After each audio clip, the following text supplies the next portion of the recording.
Hello friends, welcome back. I'm Sachin from Team Decipher, and we are back again with the volume 2 of chapter 1 of the second part of Economic Survey of India, that is State of Economy and Overview. This is fourth such part of that discussion. So in last discussion, we learned about the sectoral development in sectors like agriculture, industry, services sector, and now, in the present lecture, we will see more about social infrastructure, employment, and human development. Social infrastructure like education and health sector is critical for improving the output productivity of the population. As you are aware, because lack of the access to affordable and quality health and educational facilities that leads to economic impoverishment and lowers the potential human capabilities. So, economic development needs to be inclusive by involving all sections of society, that is, deprived and marginalized groups like women, children, scheduled tribes, scheduled caste, and differently able citizens, senior citizens. Additionally, the skill gap in you know, and various productive sectors in India are large. And this large gap, because of this large gap, it will require upscaling of training and skill development to maximize the benefits of its demographic dividend and make India's development trajectory more inclusive and productive. Thus, we can say that India has to address the challenge of not just providing employment, but it has to also address the need of increasing the employability of the labor force, which is correlated, in fact, to the knowledge and skill developed through the quality education and training. Along with, though quality education and training is required, but it also requires ensuring good quality of health. Now, let's talk about the expenditure on the social infrastructure as such. Expenditure on education, if we talk about it, as a proportion of GDP, it has hovered around 3% during the period from 2008 to 2015 or 2014 or 15. कभी ये थोड़ा ज़्यादा रहा या कभी ये थोड़ा कम रहा, but more or less it was around 3%. Similarly, there has not been any significant change in the expenditure on health as a proportion of GDP, which has remained stagnant at less than 2%. It is still below than 2% of the GDP.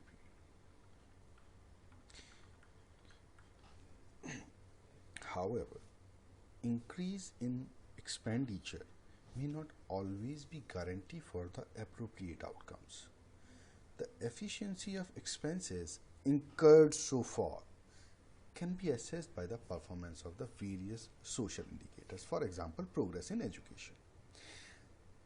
Though India has made considerable progress in education over the years, there still persist inequalities in access and achievements across the regions and populations. For example, Bihar and Kerala. There are, both of the states are having different level of education rate, and even the second point I mentioned, it is the region and the population. Why population? You will mark that scheduled tribe or scheduled caste are lagging behind in education, whereas general and other OBC sectors of the populations are doing almost fine in that education sector, but ST, SCs and other backward communities are lacking behind. So that is why I use the terminology or phrase that the gaps persist in qualities in regions and populations. So, coming to the stats of the economic survey as they are presented, as per the annual states of education report, that is ASER, of 2014. This report says that the trend in enrollment the trends in enrollment shows that there is a decline in percentage of enrollment in government schools from 72.9% in 2007 to 63.1% in rural areas, with corresponding increase in private schools enrollment. यानी कि जो enrollment rate 72.9% था 2007 में, that has been came down to 63.1%. और जितना यहाँ पर decline हुआ है गवर्नमेंट स्कूल्स की हम बात कर रहे हैं, उतना ही प्राइवेट स्कूल्स में बढ़ा है. So the loss of government schools enrolment is correspondingly the gain of private schools. While the level of children in midst of this declining rate of enrollment, the levels of children in class 5th who can read class 2 text, it also declined during the same period. There has been a perceptible movement in the educations of girls, obviously, with the gender parity index becoming favorable at all levels of school education except for the scheduled caste and ST students in higher education. वो enrollment primary education में secondary education में तक तो समझ में आता है, but higher education की अगर हम बात करें तो scheduled caste और scheduled tribes का participation उतना वहाँ पर नहीं है. So obviously for making their representation higher at such levels, the special efforts have to be made. Now let's talk about the employment scenario. As per the 4th unemployment survey conducted by Labour Bureau, this employment and unemployment survey is conducted by Labour Bureau, and they conducted it for the period from January 2014 to July 2014. So almost for 6 months this survey was conducted. The labor force participation rate, what we call LPFR, labor force participation rate, is 52.5% for all persons. So the LPFR or women is significantly lower than that of male, both in rural areas and in the urban areas. The worker population ratio, that is represented as WPR, reflects the similar pattern. Female participation in labor force and employment rates are affected by economic, social and cultural issues, and unpaid work by women remain unaccounted for by the conventional employment services. So if a lady is housewife, so she obviously not being paid for this work, or that is why her work done as a housewife is not taken into account. Plus, what else hinders the labor force participation for the woman is the various economic taboos, the social taboos and the cultural issues which hinders the woman to participate in the labor force. A notable aspect of the employment situation in India is the large share of informal employment and growth in informal employment in organized sector. Mind it, there are two words. Growth of informal employment, that is one thing, but there is also growth of informal employment in organized sector. There are two sectors, unorganized sector and organized sector. Or let me write it for you, unorganized sector and organized sector. So while we were watching a trend of increasing trend in of informal employment in unorganized sector, but informal employment is also rising in organized sector, maybe by way of contract laborers who are not having any pension or any EPF security or any employer's security. So that is why we can say through these meanings in way, informal employment is also on the rise in organized sector. So The share of informal employment in total employment has remained over 90% throughout the period from 2004 to 2011-12. The informal sector has to be given due attention in order to achieve the stated development objectives. In a major initiative for bringing compliance in the system, the central and state governments have initiated reforms in the labor market, as we have already discussed these reforms in our various articles, and you can find these articles on our website, that is www.decipheries.com. So, moving on, let's talk about the skill development. At present, there is a preponderance of unskilled labor workers in India, mainly engaged in less productive or less productive and in informal sectors. So, according to NSDC, that stands for National Skill Development Corporation. So, according to National Skill Development Corporation, there is a severe quality gap and lack of availability in trainers in the vocational education. And training sector, by 2017, the skill gap, I'm sorry, just slipped. Where was I?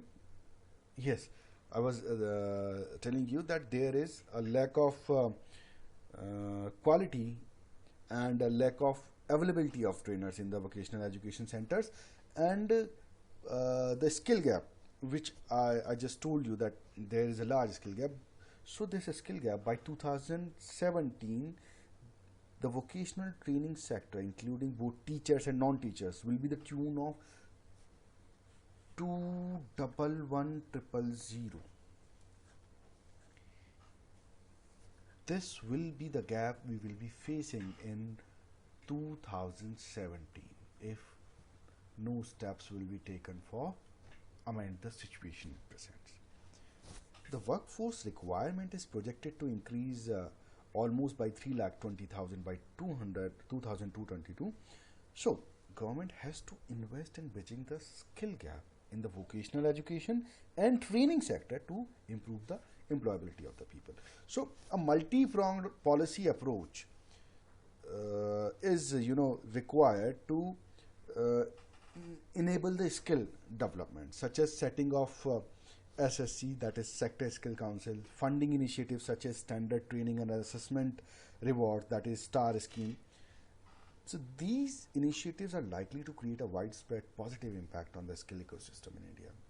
Besides, under the Pradhan Mantri Kaushal Vikas Yojana, that is aiming to offer 24 lakh Indian youths a meaningful industry and relevant skills which are required in this industries these days. So this yojana will be to train these 4.38 lakh persons. So this yojana is also doing fine. So we need more initiatives like that, so that we can have a fine balance in our youth's skill, which are corresponding to the market needs, and we will be able to reap the demographic dividend which India is offering. Okay, now let's talk about the health and sanitation sector. There are innumerable challenges in delivery of efficient health services in India, given the paucity of resources and the plethora of requirement in the health sector. According to World Bank's Universal Health Coverage, that is UHC, Universal Health Coverage Index. So in 2015, this index suggests that India's level of immunization is still very low. High risk patients like children and pregnant women require special preventive health care services. So, with the aim of covering all those children who are either unvaccinated or partially vaccinated against the 7 vaccines preventable diseases by 2020, Mission Indradhanush was launched with the aim of covering all those children who are either unvaccinated. So, health is closely related to the closely related to the sanitation and a hygienic environment. The progress in sanitation has witnessed a spurt since the launch of Swachh Bharat mission. More than 120 lakh toilets have already been constructed in rural areas since the beginning of the mission, Gramin mission. It is also imperative that the constructed toilets, though you have given the money, the toilets has been constructed, but these toilets need to be maintained and utilized by the beneficiary to reap the benefits of the Swachh Bharat mission. In order to improve the availability of drinking water in rural areas, the National Rural Drinking Water Program initiated a new World Bank supported project. This project was named as Rural Water Supply or Sanitation Project for low income states. So, this is it for the health and sanitation part. Let's move our attention towards poverty. Poverty. Estimates based on the Tendulkar Committee methodology using household consumption expenditure survey data collected by the NSSO in 68th round, that is for 2011-12. This data shows that the incidence of poverty declined from 37.2% in 2004-5 to 21.9% in 2011-12. So this data suggests you that there is a considerable fall in the poverty level of India. The high rural poverty can be attributed to the lower farm income because most of the rural households, most of the rural population of India is still dependent upon the agriculture as their means of livelihood. So lower farm incomes due to the subsistence agriculture, lack of sustainable livelihoods in rural areas, or impact of rise in price of food products so that altogether creates a burden on the rural income. So it is also combined by the lack of skills because rural people most of them are only acquainted with how to do the farming and other things, but they are not having any other skills. So that is why this creates the underemployment and unemployment if the agriculture is, a compromise. So, what is the technology for efficient delivery of services? Technology in the current scenario, as we discussed that the rural services and the health services. So, what will be the role of technology for the efficient delivery of services? Definitely it will play a crucial role, I'm telling you, as an enabler of inclusiveness and provider of efficient services by preventing leakages. The government has introduced game-changing potential of technology that enable direct benefit transfers, your DBT, and the GEM, your Jan Dhan Aadhaar mobile number trinity solution, which offers possibilities for effectively targeting public resources to those who need them most and reducing all those who have been deprived in multiple ways. The progress is already evident with the overhauling of subsidy regime and moving to Aadhaar based DBT. It is paving way for the expenditure rationalization and ensuring the removal of so far undetected fake and duplicate entities from the beneficiaries list.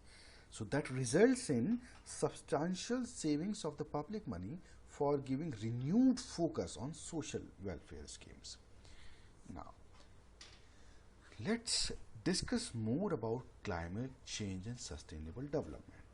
So this is a hot topic these days. Examinations are very much fond of the sustainable development topic and attaching it to the climate change. The year 2015 witnessed two landmark international events. One, the historic climate change agreement under the United Nations Framework Convention on Climate Change, what we call UNFCCC. This UNFCCC was adopted by 195 nations in Paris, where this conference was held in December 2015. The aim of this conference was the keeping the rise in global temperature well below 2 degrees Celsius, which will set the world towards a low carbon and resilient and sustainable future. So, placing emphasis on concepts like climate justice and sustainable lifestyle, the Paris Agreement seeks to enhance the implementation of convention while reflecting the principle of equity and common but differentiative responsibilities.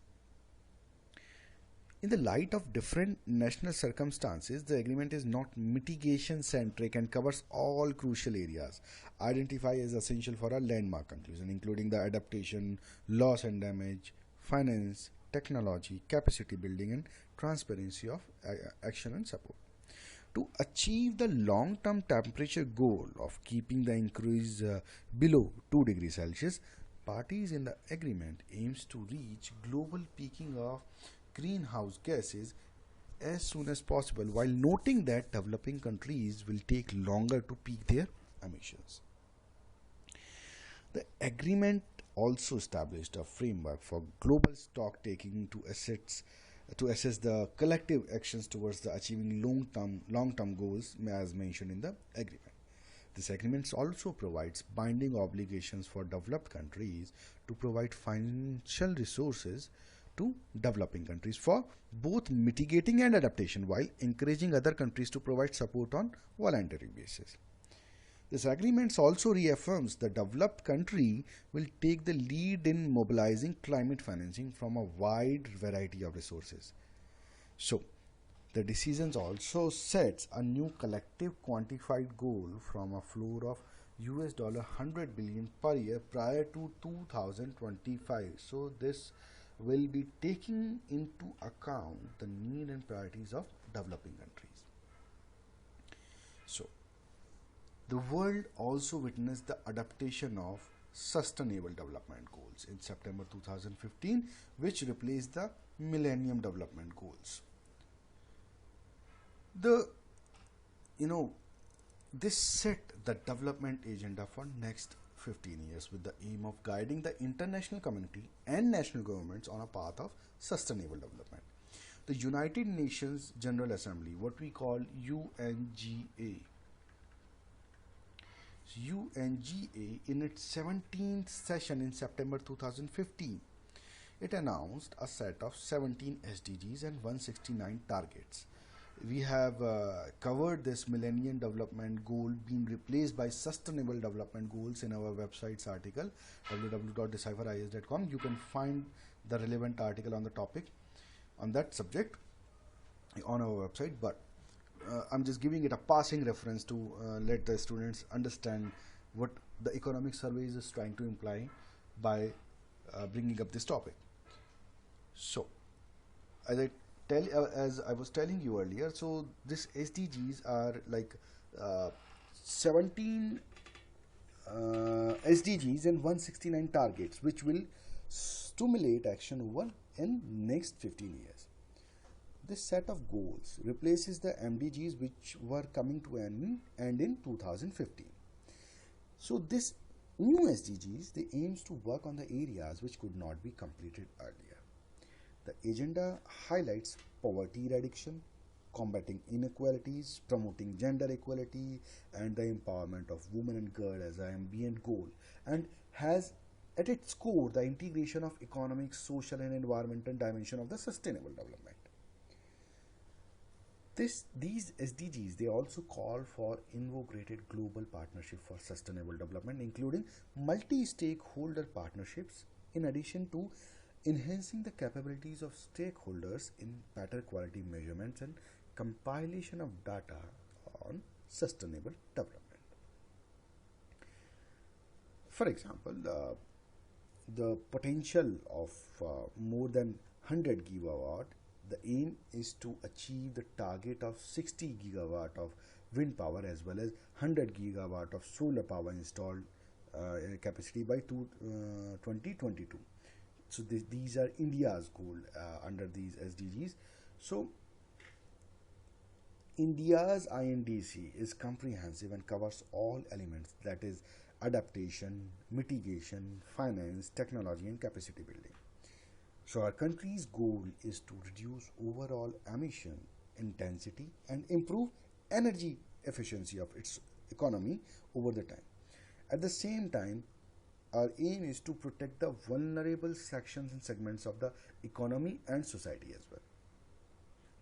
So India has also taken the initiative of setting up an international solar alliances It is an alliance of 121 solar resource rich countries lying fully or partially between the Tropic of Cancer and Tropic of Capricorn. So the countries falling in this area are making up an alliance for the International Solar Alliance purpose.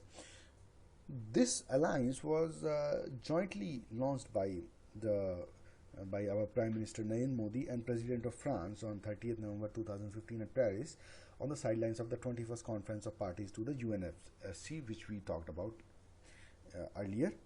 This so the successful implementation of the Paris Agreement and the sustainable development growth and the ambitious targets set out in INDCs, that would require huge finance, for no doubt, which cannot be met through the budgetary resources alone. So in this context, it is important that the issues of mobilization and tracking of finance with increased importance to adaptation and clean technology is adequately addressed, and we need to take steps in that direction. So that is it for this session, and we'll be coming up soon with the next chapter of economic survey. Till then, thank you for watching and stay connected. Goodbye and take